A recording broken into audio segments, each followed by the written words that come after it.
bažnyčioje užsiminta ketvirtasis Velykų sekmadienis yra vadinamas Gerojo Ganytojo sekmadieniu. Bažnyčia ypatingų būdų mus kviečia įsimastyti į Kristų, mūsų sielų ganytoją, tą, kuris prisikėlė, mirtį nugalėjo ir mus veda į prisikėlimo garbę. Bet bažnyčioje jis paliko ir apaštalų tarnystę, kad apaštalai Kristaus vardu būtų sielų ganytojais, taigi daugybė žmonių. Taigi šiandien ypatingų būdų mes meldžiamės už kunigus ir meldžiame naujų pašaukimų į šį luomą, kad bažnyčiai netrūktų kilnių pasišventusių širdžių. Bet grįžkime į nomadinės kultūros tikrovę, kodėl Jėzui tai brangus ir tas avių ganymo paveikslas, motyvas, kurį jis pasitelkia. Jis mėgsta kalbėti vaizdingai. Praeitą sekmadienį kalbėjo apie save kaip gyvybės duoną. Šį sekmadienį pristato save kaip gerąjį ganytoją. Iš tikrųjų, tais laikais toje tikrovėje, kur viešpats gyveno, gyvulininkystė, būtent avių ganymas buvo visuotinis dalykas, žmonės turėjo kažkaip su pagalba Dievo kūrinijos išgyvenčiame pasaulyje. Ir matome, kad Jėzus kalba apie ganytoją, kuris yra savininkas, kuris rūpinasi savąją bandą, kuriam nėra tas pats. Nes galima prieiti ir kitaip, kaip samdiniui, kaip tam, kuriam svetima tai, ką jis daro ir tuo, kuo rūpinasi. Jėzus kalba apie tą savininkiškumą, tą atsakomybę už tau patikėtas gėrybės, patikėtas gyvenimo aplinkybės, kad tu visą tuo rūpinėsi atsakingai. Bet ne tik tai, iš tikrųjų, čia yra svarbu. Normaliai, kaip vyksta, kad ar tai būtų kolūkio kadaise banda, ar kažkada Izraelio ganovų banda, buvo rūpinamasi bandos stiprybė, kad daugiau individų būtų stipresni, o mažiau būtų paliegusių. Ir iš tikrųjų, niekas, kas užsiima gyvulininkystę, taip nesielgia, kad skatintų ir palaikytų silpnuosius individus. Štai kodėl šventasis Augustinas yra pasakęs tokius žodžius apie bažnyčios ganytojus, kad geras ganytojas tai tas, kuris nežudo stipriųjų avių, nepražudo stipriųjų avių.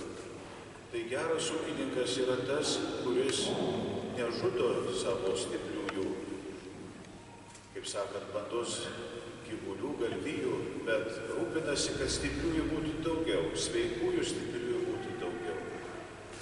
Aišku, žmonės nėra gyvuliai, žmonės tai yra visai kokybiškai nauja būtis.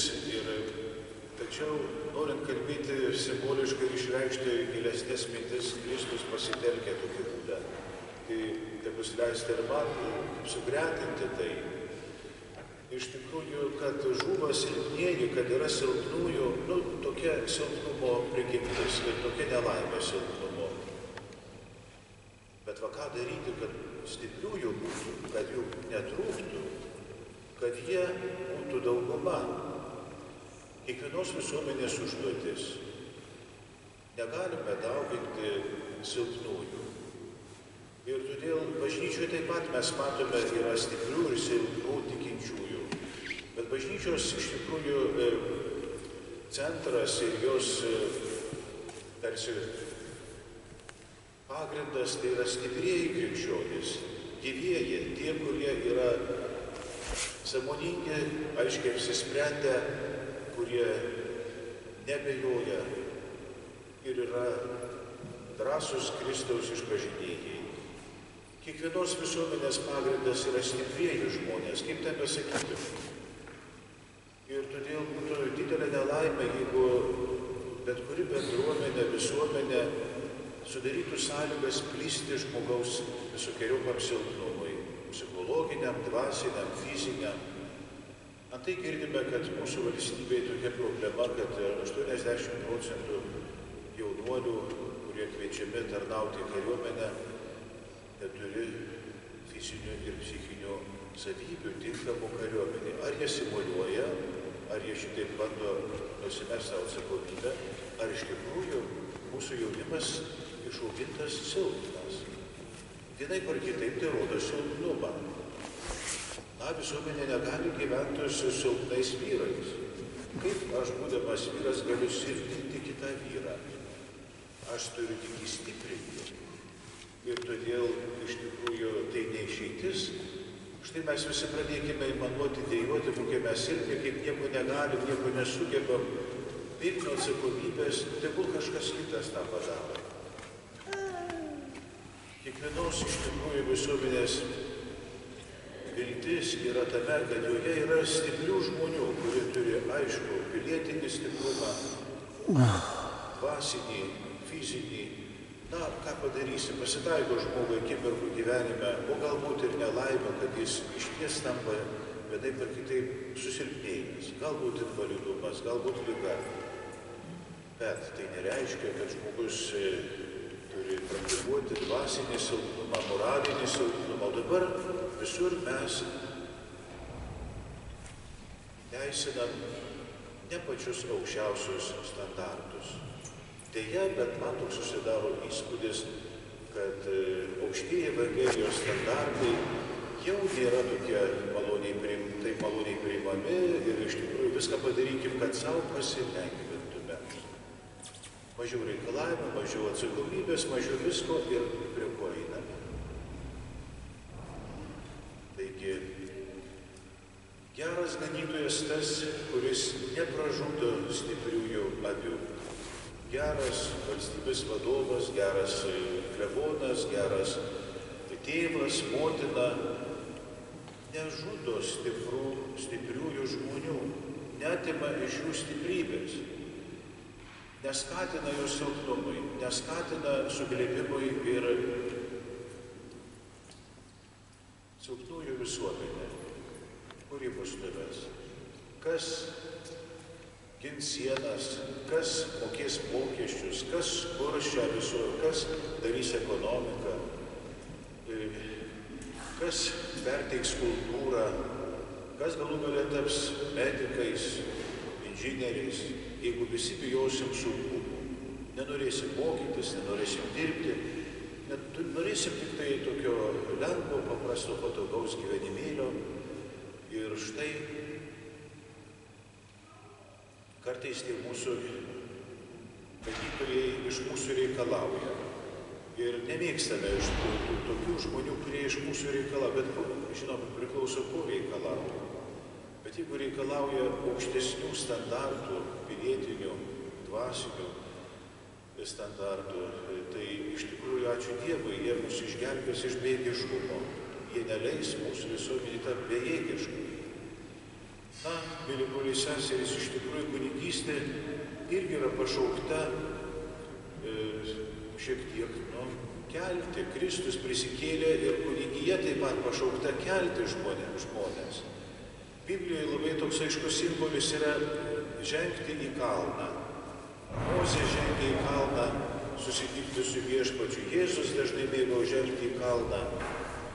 Eiti į aukštumą, nesėdėti tamsiuose slėniuose, kaip psalmė šiandien mums kalba, nors ir eisiu slėnių tamsiausio, aš nebijosiu, bet tu nevaikščiok tamsiuose slėniuose, tu eik į aukštumą. O kalne mes matome, jeigu kas būt kalnuose, kaip atrodo debesų jūra, virš kurios tu esi aukščiau.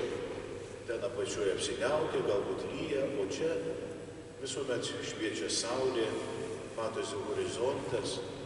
Taigi, mėly broliai seserys, tai ir kiekvieno gero krikščionės, ir kiekvieno kunigo toks pašaukimas pačiam žengti į aukštumą, į moralinę, į dvasinę, į Dievo aukštumą, visuomet būti apšviestam Dievo šviesos ir matyti ir plačiai, ir toli. Matyti istorijos tolį, matyti pasaulio tikrovės horizontus, suprasti laikmetį ir suprasti mūsų pašaukimą. Taigi, kilti kalną nėra lengva ir tarsi visos žmonijos simbolis, lipimas į kalną, norime, kad būtumėm aukščiau, kad visiškai nenusmuktumėm. Ta mūsų pastanga, taigi ir Jėzus, gerasis mūsų ganytojas be abejo, mus, jis taip švelniai vadina savo avimis, iš tikrųjų savąją banda, bet iš tikrųjų tai jo nuoširdumo, jo meilės mumis rūpesčio išraiška. Taigi jis irgi mus imasi su savimi, kaip tuos apaštalus, į Taboro kalną, į atsimainimą. Ima taip pat mus ir į Kryžiaus kalną, nuo kurio apaštalai pabėga, vienintelis Jonas yra, bet galų gale jis juos pasiima ir į dangun žengimo kalną, kurie jį mato, pakylantį ir pranykstantį debesyse. Taigi, mėly broliai seserys, iš tikrųjų gero ganytojo sekmadienį mes dėkojame Viešpačiui, kad jis mūsų tarpe pasiliko kaip tas, kuris mus stengiasi prikelti, nepasilikti liūdesy, nevilty, bejėgiškume. Dėkojame už tuos dvasios mūsų autoritetus, kurie irgi mums neleidžia nusilpti, bet su viltimi žengti į priekį, į aukštybės arčiau Kristaus. Na ir galų gale praktiškai, kas yra ta mūsų kiekvienos savaitės dienos aukštybė, tai mūsų asmeninė malda. Neatsimenu, kuris kardinolas sakė, bet taip gerai pasakė, iš tikrųjų, kad be maldos negali apsireikšti prisikėlusio Kristaus galybė nei vieno mūsų gyvenime, nei vienoj šeimoje, nei vienoj visuomenėje. Turi būti malda, kiekvienos dienos mūsų žengimas į tą aukštumą. Kad gerasis ganytojas savo prisikėlimų gale mus kiekvienas paliestų. Savaitės Taboro kalnas yra sekmadienis. Ateiname pasisemti savo jo malonės išminties. Taigi, kas nebelipa į maldos kalną, tas taip ir lieka slėnyje. Nevilties, silpnumo, nesusigaudimo slėnyje. Taigi, mėly broliai seserys, iš tikrųjų likime ištikimi maldai, šventiesiems sakramentams. Jeigu tai bus, mes turėsime ryšį su Kristumi, nes tikroji bažnyčia tai yra tai, kad mes turime ryšį su savo Viešpačiu, su prisikėlusiu, mirtį nugalėjusiu ir mus gaivinančiu, gyvybę mums teikiančiu Viešpačiu.